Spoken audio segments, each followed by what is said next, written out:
Hello, everyone, and welcome to April's episode for our Challenge Your Stash YouTube hop. This month we're having a Tic Tac Toe challenge.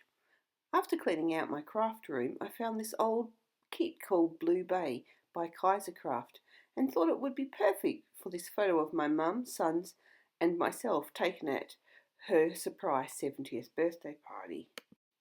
I decided to use the right-hand column of the tic-tac-toe board, which was texture paste, chipboard and stencil. As you can see, I'm applying some golden light moulding paste through a small heart stencil on the diagonal. Nothing like watching white on white, is there? After my stenciling was dry, I stitched around the edge of the paper on my sewing machine, off camera, sorry, and then got out my twinkling H2Os and shimmers. Once activated with water, I decided to use the packaging technique, albeit not that successfully. I don't know what you're like, but I always have this vision in my mind about what my page is going to look like, and then I start adding colours and go, that's not what I thought. Those blues are very, very vibrant and not quite what I had in mind. But hey, that's the challenge, isn't it? Working with what you've created.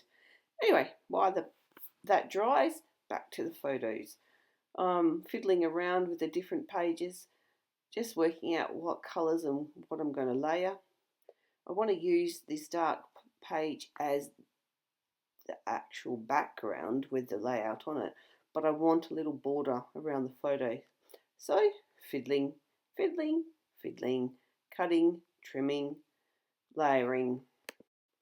There really isn't any rhyme or reason to my layering. I just place the photo on the amount of colour that I think suits the picture and keep fiddling, really. And when I like it, or for whatever reason, I stick it down. This one, because Ben's got the white shirt on, I wanted it to end on Ben to highlight Ben, I suppose. Yeah, that was my thinking as I was making it anyway. And then I wanted to bring in a bit of dark just to bring it back to Mum and the focus being on Mum. I check it on the background paper and realise with the white it needs just another colour layer to just stand it out from the background.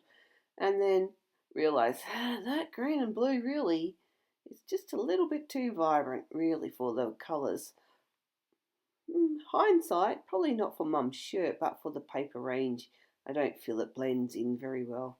So to tone it down, I went over it with Picket Fence Distress Stain, that's what it is, and then added some Lindy Stamp Gang sprays over the top as well, just to add a bit more of the muted tealy colours.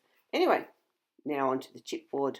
I found this old piece in my collection, painted it up with some silks, that's what they are, and then got out this die cut page, realised the colour didn't really go, so that's gonna disappear, look at that.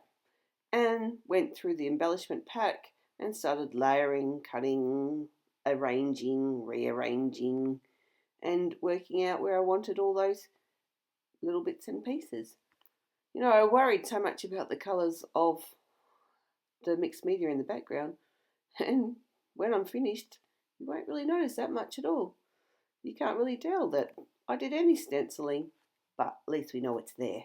I always think it's funny how you can go through packs of embellishments and suddenly get these ideas to use bits and pieces in a different way, such as those frames.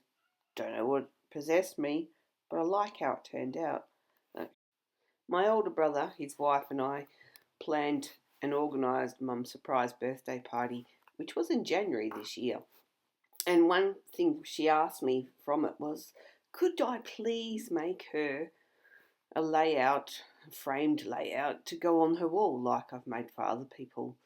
So, April, January, I suppose it hasn't taken me too long to get it organised for her.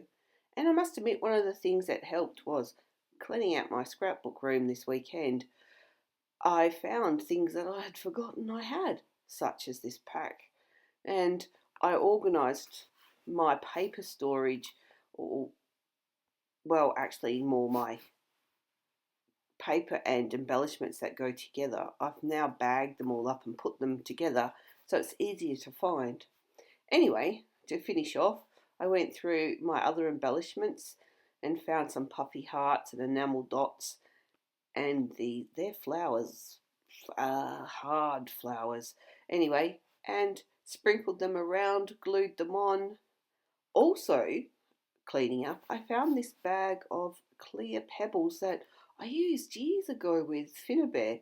Anyway, found here they are, and placed them around. Used glossy accents to glue them on so that you couldn't see it. And here's the finished layout. I'm sure Mum will like it. Well, too bad if she doesn't. She's got it anyway as a present today. And just on the very end of the video, I've included a photo of my clean scrapbook room. Probably won't last like that for long. Bye now.